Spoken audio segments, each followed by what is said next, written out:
ఆకాంక్ష ఏ విధంగా ఉందో ఈ రోజు వచ్చినటువంటి వందలాది మంది మారుమూల ప్రాంతాల నుంచి వందలాది మంది వచ్చి రోడ్డు దిగ్బంధనం చేసినట్టు చూసినట్టయితే ఇదంతా ఈ ప్రభుత్వము చూసుకుంటూ గత 8 సంవత్సరాలు దాటిపోయింది ఈ రెవెన్యూ డివిజన్ పోరాటం కోసము. అయినా స్థానికంగా పోయినసారి అసెంబ్లీ ఎలక్షన్లో జరిగినటువంటి జనగామలో జరిగినటువంటి సమావేశంలో ప్రస్తుత ముఖ్యమంత్రి రేవంత్ రెడ్డి గారు మాకు ఈ ప్రాంత ప్రజలకు రెవెన్యూ డివిజన్ ఇస్తా అని చెప్పేసి మాట ఇచ్చి తప్పిండు. మాట ఇచ్చి అంటే ప్రభుత్వము మేము ఇచ్చిన పనులు చేస్తున్నాము, మీకు మీ అన్ని కార్యక్రమాలు చేస్తున్నాం అన్నటువంటి ప్రభుత్వము వెంటనే అంటే వాళ్ళు అన్ని మాటలు ఇచ్చి తప్పుతుంది. అందులో రెవెన్యూ డివిజన్ కూడా ఇస్తా అనే మాట తప్పింది. కాబట్టి ఈ యొక్క అంశాన్ని ప్రభుత్వం గుర్తించాలి, మా బాధలు గుర్తించాలి. మేము నాలుగు మండలాలు చేరాల టౌన్ వాళ్ళము అనేక ప్రాంతాలు 4 ప్రాంతాలకు తిరగాల్సినటువంటి దౌర్భాగ్య పరిస్థితి వచ్చింది. మాకు చాలా ఇబ్బందులు ఉన్నాయి. ఈ యొక్క అంశం మీద స్థానిక జనగామ ఎమ్మెల్యే గారు మరియు అసెంబ్లీలో కూడా దీని అంశాన్ని మాట్లాడడం జరిగింది. ఇవ్వాలని కొట్లాడడం వారి యొక్క అంశాన్ని కూడా లేవనెత్తడం జరిగింది. అదేవిధంగా బీజేపీ పార్టీ వాళ్ళు బీఆర్ఎస్ నుంచి ఎమ్మెల్యే గారు, సిపిఎం, ఎంఆర్పిఎస్, ప్రజా సంఘాలు, తెలుగుదేశం అనేక ప్రజా సంఘాలతో పాటు విద్యార్థులు, ఉద్యోగ సంఘాలు, మేధావులు అందరూ ఇందులో కలిసి పోరాటం చేస్తారు. కాబట్టి మాకు ఉన్నటువంటి బాధ ప్రతిరోజు 8 సంవత్సరాల నుంచి ప్రభుత్వానికి తెలుసు. ఇక్కడ మేము హుస్నాబాద్కి పోవడము, సిద్దిపేట పోవడము, గజ్వేల్కి పోవడము, ఇటు జనగామ పోవడం మాకు చాలా ఇబ్బంది అయిన పరిస్థితి జరుగుతుంది. ఇది మేము అంచెలంచెలుగా పోరాటాన్ని చేస్తున్నాం. పోయిన 5వ తారీఖు నుంచి మేము స్టార్ట్ చేసినటువంటి బైక్ ర్యాలీలు అయితేనేమి నేటి వరకు ఈ నెల మొత్తం కంటిన్యూగా నిరసన చేయడం జరిగింది. ఇప్పుడు కూడా మీరు స్థానిక ఎలక్షన్లు కనుక మీరు ఈ యొక్క మా రెవెన్యూ డివిజన్ ప్రకటించకపోతే వచ్చే ఎలక్షన్లలో మా డివిజన్ ప్రాంతంలో ఉన్నటువంటి స్థానిక ఎలక్షన్లలో కాంగ్రెస్ పార్టీకి బుద్ధి చెప్పడం జరుగుతుంది. వాళ్ళ సర్పంచ్లను, ఎంపీటీసీలు, జెడ్పీటీసీలను అందరినీ తుక్కుగా ఓడగొడతాము. అది గ్రహించి ప్రభుత్వం వెంటనే మా న్యాయమైనటువంటి డిమాండ్ను చేర్యాల డివిజన్ ప్రకటించాలని చెప్పేసి మేము చేర్యాల ప్రజల తరఫున జేఏసీ పక్షాన కోరడం జరుగుతుంది. చెప్పుకొని న్యాయమైన డిమాండ్ అని ఎమ్మెల్యేలు, ఎంపీలు రోజున ఎంపీలందరూ కూడా వచ్చి ప్రామిస్ చేసిండ్రు. ఇప్పుడు మేము డిమాండ్ చేస్తున్నాం. అఖిలపక్షం ఒకటే ఒక డిమాండ్, రేపు స్థానిక సంస్థల లోపుగా రెవెన్యూ డివిజన్ ప్రకటించకపోతే రేపు అసెంబ్లీ కానీ ఏది కానీ నడవని దిగ్బంధం చేస్తారని తెలియజేస్తున్నారు. Thank you. దుద్దెడ చివరస్తా రాజీవ్ రహదారిని ముట్టడించాలని జేఏసీ పిలుపులో భాగంగా ఈరోజు అనేక గ్రామాల నుంచి వందలాది మంది ప్రజలు ఇక్కడ ముట్టడించడం జరిగింది, రాస్తారోకో చేయడం జరిగింది. ఈ రాస్తారోకు వందలాదిగా పాల్గొన్నారు. ఈ ఏదైతే చేర్యాల రెవెన్యూ డివిజన్ కోరిక ఏదైతున్నదో ఇవాళ రాస్తారోకో ద్వారా వెల్లడించడం అనేటువంటి జరిగింది. ఈ రాస్తారోకో దుద్దెడ చివరస్తా రాజీవ్ రహదారి ముట్టడించే కార్యక్రమం జయప్రదమైంది.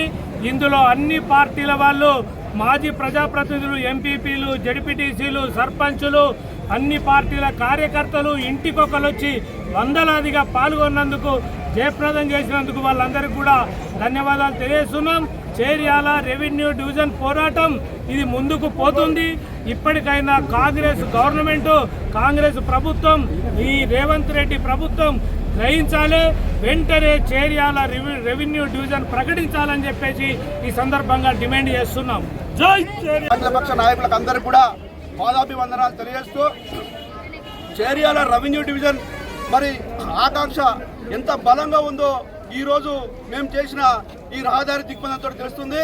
రానున్న రోజుల్లో కాంగ్రెస్ నాయకులను గ్రామాల్లో తిరగనీయమో, మరి గతంలో కూడా కాంగ్రెస్ అధికారంలో రాకముందుకు సాక్షాత్తు సీఎం రేవంత్ రెడ్డి గారే మరి చేర్యాల రెవెన్యూ డివిజన్ ప్రకటించడం జరిగింది.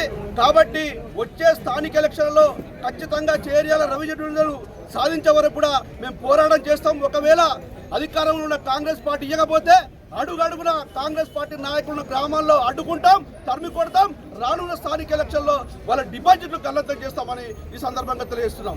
రెడ్డి గారు, మేము మీ మంత్రి పదవులు అడుగుతలేము, మేము మీ ముఖ్యమంత్రి పీఠాన్ని అడుగుతలేము. కేవలం మా 4 మండలాలతో పాటుగా చేర్యాల, ధూల్మిట్ట, మద్దూరు, కొమరవెల్లి మండలాలతో పాటుగా చేర్యాల టౌన్ ప్రజల యొక్క చిరకాల ఆకాంక్ష అయినటువంటి చేర్యాల రెవెన్యూ డివిజన్ ఇవ్వమని చెప్పేసి కోరుకున్నాం తప్ప మేమేం మంత్రి పదవులు, మీ ముఖ్యమంత్రి పీఠాన్ని ఏమి కూడా అడుగుతలేము. ముఖ్యమంత్రి గారు, ఒకసారి మీరు కూడా గత ఎలక్షన్లో ప్రచారంలో భాగంగా జనగామకు వచ్చినప్పుడు ఎలక్షన్ల ప్రచారంలో మా ప్రభుత్వం ఏర్పాటైతే చేర్యాల ప్రజల యొక్క చిరకాల కోరిక అయినటువంటి చేర్యాల రెవెన్యూ డివిజన్ ఇస్తానని చెప్పేసి మీరు హామీ ఇచ్చిండ్రు.